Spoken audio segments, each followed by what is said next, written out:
Okay, folks, so I'm going to show you a quick video.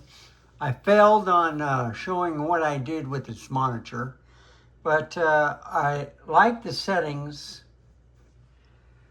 here the best. So I'll hit the bottom, and what I'm going to do is I have variable refresh rate off, okay?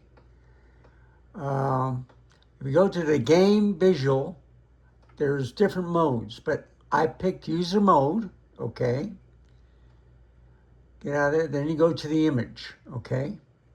So I turned the brightness to 25. I turned the contrast to 75, and that's all I did. And then when you go to the color, I put it on sRGB. And I'm going to show you the difference when I load up. So let's say if I'm going to the internet, okay, and I go to my channel, okay, let's just pick something.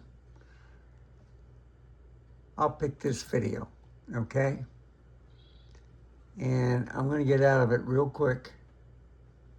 I'm going to make it full screen. I'm going to turn off the volume. I am just going to, I could show this, but I'm waiting for, let's see, what I want to do. Okay. Let's do this, all right? So, prime example, and let me pause it. This was a model at one of my shoots, okay? Beautiful gal. I used the Nikon 135 Plena, okay? So, compare the colors. I'm going to turn it on. Going to go down to color, display color space. This is sRGB, which I picked. But if I go to the DCI-P3, what do you think? You see any difference? You think you see a little green?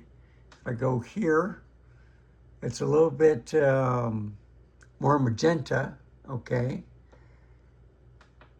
And it's a little bit more green. But now look at the wide gamut. Okay?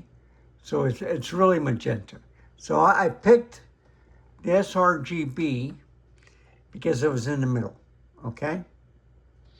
And and that's all I did. So I did three settings.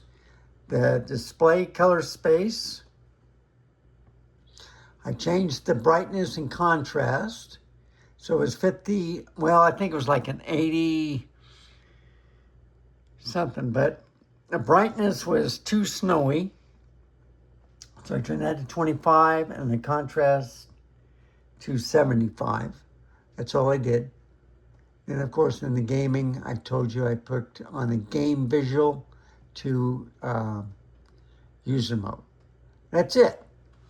So if you can see, just by turning on play, all right, I think the images look real alive enough.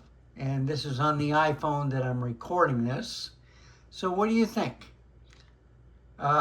This is a 240 hertz, but on the Mac, I can only do it at 120 hertz because this was an M1 Max MacBook, okay?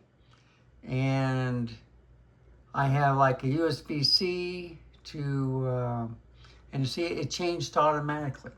I don't know why he did that. So something's going on. Oh, it was me. The video, okay. Never mind. I had a crash earlier, and that's the other thing I wanted to show you, okay? So that's the one thing I wanted to show you with this monitor. I really love it. It's excellent. Now, I'm going to turn on my eCam, okay? Well, not even going to do that.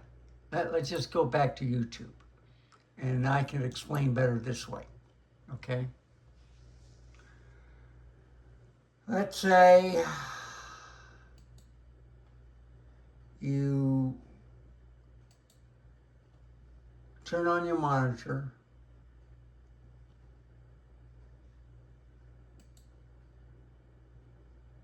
and you like the video, okay? You hit a like, but then you want to go to another one. You said, okay, let's go to another one. And you click on here, and let's say I'm going to this guy's channel.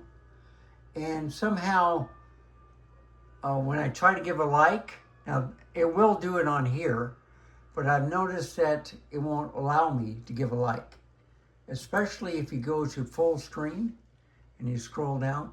Now, it'll work there, but if I hit premium again, and then let's say I pick something else, okay? Go here. It's doing it now, but every now and then I can't do it. So what happens is you get out of full screen, and then you just hit the refresh, and then you're able to do that. So I just want to bring that up. That's another problem I found with the Asus, okay? And it may not be a monitor. It might be too fast. I don't know. But this is the only computer that's affected me on. I've been on other computers and it's done the same thing. So if you get that, just make sure you have the refresh, okay? And I put on the icon just for that case. I'm using Chrome, and you just hit the refresh and everything works fine, okay? That's the only other thing I want to say. I am going to show an example of the road right now. So that's on the next clip.